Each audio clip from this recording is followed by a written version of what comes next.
Remember when a tiny desktop could crush 4K timelines and make you feel like a superhero? I do. I had this compact rig that made my edits glide. No stutters, no endless waiting. Back then, I was cutting on older software versions with fewer AI features, and everything felt lighter. Fast forward a few years. The software got smarter, but my computer didn't. All those flashy AI tools, smart effects, and neural engines are amazing, but they're also hungry. Suddenly, the machine that used to be a beast is babysitting render bars and choking on multicam sequences. If this sounds familiar, stick around. I want to walk you through the things that actually helped me when my workstation started throwing tantrums, and how you can keep creating without immediately rushing to buy a new computer. I'll also drop a few options that quietly speed up your workflow, including a tool I've been using to turn long videos into shareable short clips without slamming my local machine, Vizard. But first, let's be honest about the basics. Minimum specs are not a myth. Software devs have to set a floor somewhere, and when you see Apple Silicon-based or M2, M3 recommended in the requirements, take it seriously. If your system is on the low side of those numbers, you'll hit performance walls. I've got a decent machine with decent RAM, and yet certain AI-heavy features in modern editors still bog it down. So if you're running on a laptop from 2018 or an entry-level machine, realize some of this is just physics. Heavy algorithms need heavy compute. But before you panic and bottle shop for a new rig, remember, drastic upgrades are not the only answer. There are practical workarounds. The first baseline trick: if your software starts crashing or rendering hangs halfway through, try the old school solution: restart. I know it sounds dumb, but after a long editing day, your system memory and GPU cache can get messy. Reboot, clear that temporary clutter, and try the render again. In many cases, it finishes cleanly. Next up, caching and pre-rendering. If you don't already use a render cache or optimized media, start now. This pre-renders heavy effects so playback doesn't force your machine to calculate everything in real time. Most NLEs have a Smart or User cache option. Smart tries to decide what to pre-render for you, User lets you pick.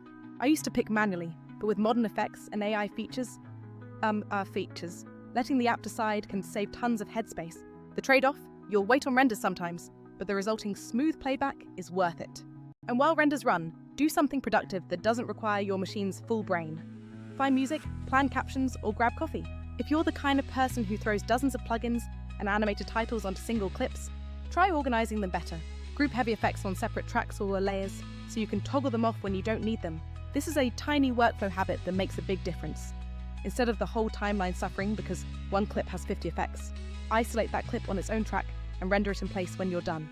Proxies and optimized media are your best friends for slow systems. Generate lower resolution proxies and edit with those.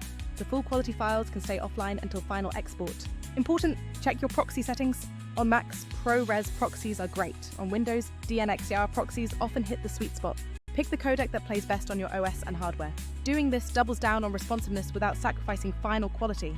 Lower playback resolution. This used to be hit or miss in older versions of editing software, but recent updates handle scaled playback and effects much better.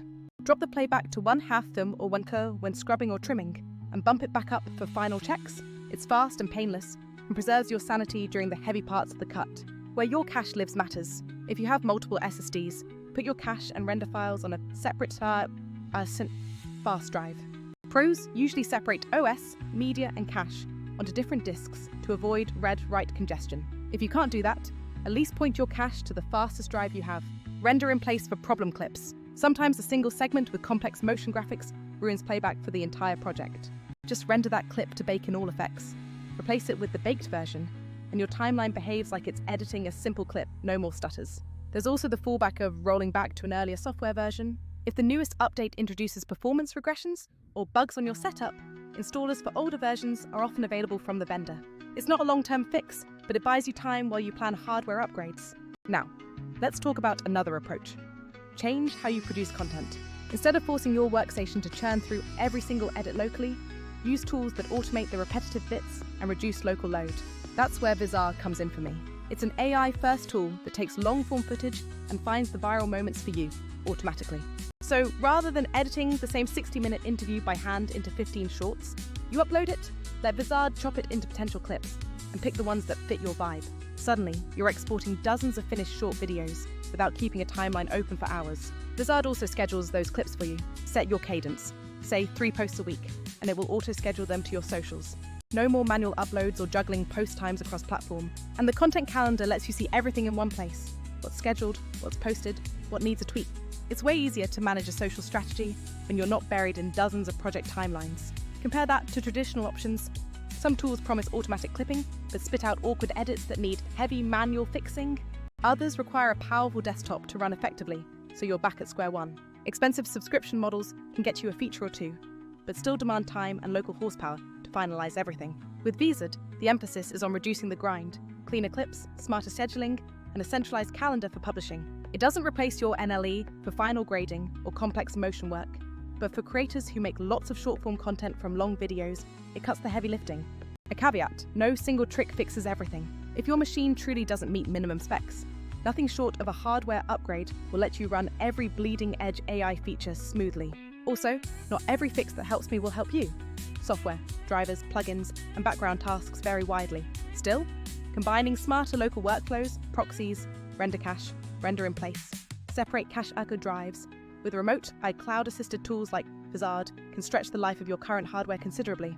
One last point, about paid versus free versions of editing apps. Free versions are great for learning and light edits, but Pro tiers unlock GPU acceleration, faster exports, and better handling of high-res media. If you're editing professionally and your timeline gets large, the Pro version can be worth it. But if your main goal is to repurpose long videos into short, high-engagement clips for socials, sometimes a focused tool that automates clipping and scheduling ends up being more cost-effective than buying a top-tier NLE license or a brand new workstation. So what should you do tomorrow? Quick checklist. Restart before big renders. Use render cache or optimize media, try smart mode. Generate proxies in the codec best suited to your OS. Keep heavy effects isolated on their own tracks and use render in place. Lower playback resolution while editing. Put cache render files on a separate SSD if possible. Consider rolling back to a stable software version if the latest build kills performance. And if you're producing lots of short-form content, experiment with an AI repurposing tool like VZard to offload the repetitive work and keep your local machine chill. Look, upgrading hardware is inevitable if you want to run every bleeding-edge AI feature on full throttle. But you don't have to upgrade right this minute. Tweak your workflow, use proxies, and pick smart automation where it helps you. That way you keep shipping content and growing your channels without burning your system or your patience. If you want, I can walk you through how I set up proxies and cache on my system, or show how VZard finds viral clips and schedules them. Just drop a comment and I'll dig in. Until then, happy editing, and may your render bars always be blue.